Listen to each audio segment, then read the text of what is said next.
11 जून 2024 को औरंगाबाद के नवीनगर में एक ऐसी घटना घटती है जो पूरे बिहार ही नहीं पूरे देश को झकझोर के रख देता है।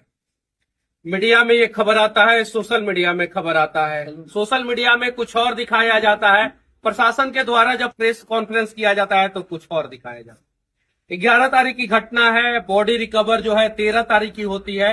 16 साल की बच्ची श्रेया, अभी उसके पिताजी हम लोगों के साथ है और पूरा परिजन हम लोगों के साथ है। जब 13 तारीख को सुबह 8 बजे के आसपास नहर से बॉडी रिकवर की जाती है, उसके बाद से 4 बजे के आसपास जो है पोस्टमार्टम होता है बच्ची का।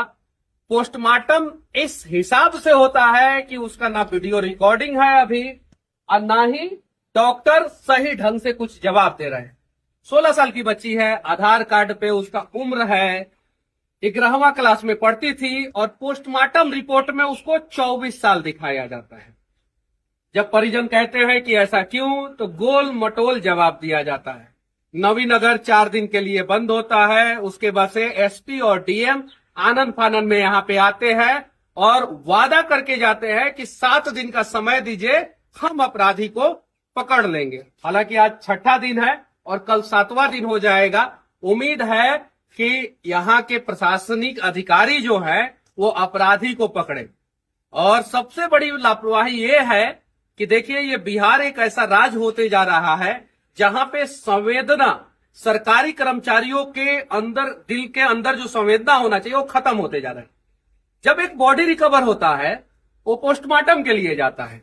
लड़की का बॉडी है, उसके साथ रेप हो सकता है या कुछ भी, किसी भी प्रकार की घटना हो सकती है और उस बॉडी के पोस्टमार्टम में जो है अस्पताल के द्वारा लापरवाही की जाती है, जो कहीं नहीं तो कहीं गलत है। और उस समय जो है परिजन से संपर्क नहीं किया जाता है।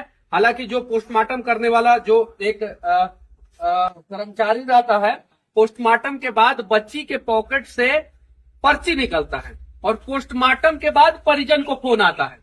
पोस्टमार्टम के पहले परिजन को फोन क्यों नहीं आया? क्योंकि उन लोगों को भी पता था कि पोस्टमार्टम के पहले अगर परिजन को बुला लेंगे तो परिजन के आंख के सामने पोस्टमार्टम करना पड़ेगा और अगर परिजन के आंखों के सामने पोस्टमार्टम होगा तो बहुत सारी सच्चाई सामने आ जाएगी। इसलिए वो लोग परिजन को कॉल नहीं करते हैं। पोस्टमार्टम हो जाता है, उसके बाद कॉल करते हैं और कमाल की बात यह है कि पोस्टमार्टम का कोई वीडियो रिकॉर्डिंग नहीं। लाश को जो है लवारिस दिखाया जाता है, उम्र बढ़ा दिया जाता है और जब डॉक्टर से पूछा जाता है ऐसा क्यों, आपने पोस्टमार्टम देखा, तो बोले कि हम अच्छे ढंग से वहां पे मौजूद नहीं थे। यही घटना है ना, यही कहानी है ना। और पिताजी हैं, अब हम लोग इनके साथ कैसे खड़े रहे, क्या कहें? अगर हम लोग वीडियो में नहीं बोलेंगे तो इंसाफ नहीं मिलेगा, टाइट तरीके से नहीं जवाब मांगेंगे तो इंसाफ नहीं मिलेगा। उम्मीद है कि ये जो ट्रिपल इंजन की सरकार है, वो ट्रिपल इंजन की सरकार जो है अपराधियों पे जो है कार्रवाई जो है जबरदस्त तरीके से करेगी और उम्मीद है कि औरंगाबाद प्रशासन जो है जल्द से जल्द जो है अपराधी को पकड़ के जो है सलाखों के पीछे डालेगा। 16 साल की बच्ची है, भगवान के पास है अभी, और इंसाफ की गुहार जो है वो धरती के कुछ रहनुमाओं से जो है हाथ जोड़ के मांग रही होगी और कह रही होगी कि हम तो मर गए लेकिन हमें कम से कम इंसाफ दे दो। हमें इंसाफ नहीं दे सकते हो तो मेरे पिताजी को इंसाफ दे दो, मेरे भाई को इंसाफ दे दो, मेरे परिजन को इंसाफ दे दो, लेकिन इंसाफ दे दो। उम्मीद है कि यहाँ पे इंसाफ मिलेगा, ये उम्मीद है। बाकी अगर आप लोग भी चाहते हैं कि इस बच्ची को इंसाफ मिले तो इस बच्ची के परिवार वालों के साथ खड़े हो जाए। आप लोग भी चाहते हैं कि कल को सड़क पे चल रही आपकी बहन के साथ ऐसा ना हो, आपके किसी घर वालों के साथ ऐसा ना हो, आपके परिवार के सदस्य के साथ ऐसा ना हो और प्रशासन मौत के बाद भी, सिस्टम मौत के बाद भी उस बॉडी के साथ लापरवाही ना करे, तो कम से कम इस बार जो है श्रेया के लिए आवाज उठाना होगा और वो सारे डॉक्टर सस्पेंड होना चाहिए जिन लोगों ने पोस्टमार्टम के दौरान जो है लापरवाही बरती है। घटना यही है ना। और कुछ आप लोग बताना चाहते हैं तो बताइए। और आप क्लियर कर दीजिए, आप लोगों का क्या मांग है, क्या चाहते हैं? जांच के मांग, जांच की सीबीआई जांच की मांग कर रहे हैं ये लोग। और सीबीआई जांच की मांग इसलिए कर रहे हैं कि कहीं नहीं तो कहीं यहाँ के जांच पे इन लोगों को अब भरोसा नहीं है।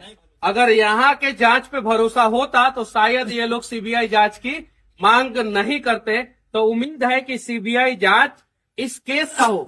इस केस का सीबीआई जांच होना इसलिए भी जरूरी है क्योंकि आप लोगों ने सुना होगा दिल्ली में एक घटना हुआ था, तलवार दंपति का घटना था। उसमें जो है एक बच्ची की जो है हत्या हो गई थी। यहाँ पे भी वैसे उसी प्रकार की घटना है और एक बच्ची की हत्या हो गई है। वहां पे जब सीबीआई जांच हो सकता है, वहां पे जब सीबीआई जांच हो सकता है, तलवार पे तो फिल्म भी बन गया है, इरफान खान उस फिल्म में काम किए हैं। तो इस बच्ची के परिजन को इंसाफ दिलाने के लिए सीबीआई जांच की मांग की जाती है ताकि जो है इसमें कौन कौन से संलिप्त लोग हैं उन लोगों का जो है वो राज जो है सामने आए। और बिहार के जितने भी अच्छे वकील हैं, हाई कोर्ट के अच्छे वकील हैं, मैं उन लोगों से हाथ जोड़ के विनती करना चाहता हूं कि पैसे कमाने का अनेकों मौका आप लोगों को लगातार मिलता है। एक बार जो है आप लोगों को इज्जत कमाने का मौका मिल रहा है, एक बार जो है आप लोगों को इंसाफ दिलाने का मौका मिल रहा है। तो आप लोग जो है उम्मीद है कि श्रेया के पिताजी को और इस परिवार को जो है इंसाफ दिलाने का प्रयास करें और यहाँ पे आके जो है इस बच्ची के का जो केस है उसमें जो है इनके परिजन का मदद करें। इसमें एक पॉइंट और है हाँ कि जो आयु थी कस्तूरी मैडम, हाँ उनके पास कुछ फोन आया है कि तुमको औरंगाबाद रहना है कि नहीं रहना है, केस में क्या है तू अति कर रही हो। हाँ उस पर अभी तक एसपी साहब भी आए थे, डीएम साहब भी आए थे। उनके पास कहा गया उस आदमी का अभी तक कॉल डिटेल्स निकाल कर जांच नहीं किया गया। वो आदमी कौन है जो कह रहा है आयु को धमका रहा है, ये लोग का परिवार का कहना है।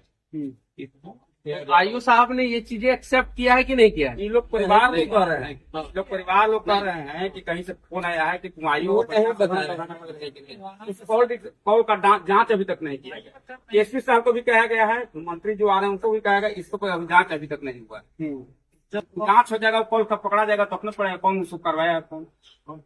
कब तक बेटी बचाओ बेटी पढ़ाओ का नारा जो है सिर्फ और सिर्फ चुनावी जुमला बन के रह जाएगा और कब तक जो है बिहार में ऐसे ही बेटियों का कत्ल होगा, सिस्टम लापरवाही करते रहेगी और एक पिता जो है सर झुका के जो है सामने इंसाफ की गुहार पूरे समाज से, पूरा सिस्टम से और पूरा पॉलिटिकल नेताओं से जो है वो लगाते रहेगा। बाकी उम्मीद है कि आप लोग साथ देंगे और उम्मीद है कि श्रेया को इंसाफ मिलेगा, उसके परिवार वालों को इंसाफ मिलेगा। जय हिंद।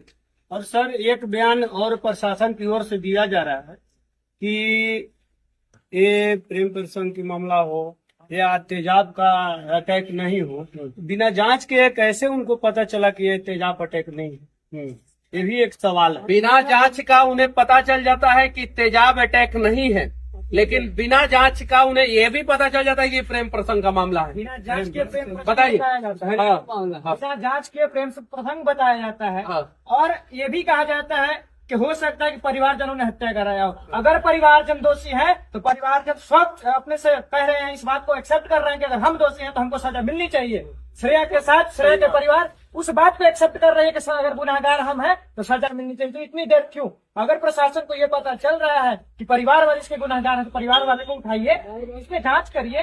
अब सोशल मीडिया पर पोस्ट डालिएगा तो परिवार जन पे शक हो रहा है, कभी बोलते हैं प्रेम प्रसंग है, क्या इसका क्लियर है, सब कुछ करना चाहिए। और कभी बोला जाता है आत्महत्या जी।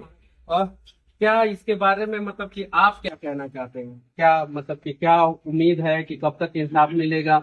और अनेकों प्रकार का जो सोशल मीडिया पे खबर आ रहा है कि प्रेम प्रसंग है, कभी कभी आत्महत्या है, और आप उस दिन जो है वो इलाज करा रहे थे अपना वेल्लोर में, तमिलनाडु वेल्लोर में, तो इस पे आप क्या कहना चाहते हैं? तो यही कहना चाहते हैं कि 7 दिन का जो समय लिए हैं 6 दिन बीत गया, भरोसा अब उठते जा रहा है पुलिस प्रशासन से। कल 1 दिन बच गया है, मात्र जल्द से जल्द पुलिस प्रशासन न्याय दे और दोषियों को सामने लाए, दरिंदों को सामने लाए। तो यही चाहते हैं कि उसको फांसी की सजा हो और जो अनर्गल बेवजह के बयान दे रहे हैं उनसे बचे। अगर दोषी हैं तो उस पर कार्रवाई करें, प्रमाणित करें किस रूप से दोषी हैं।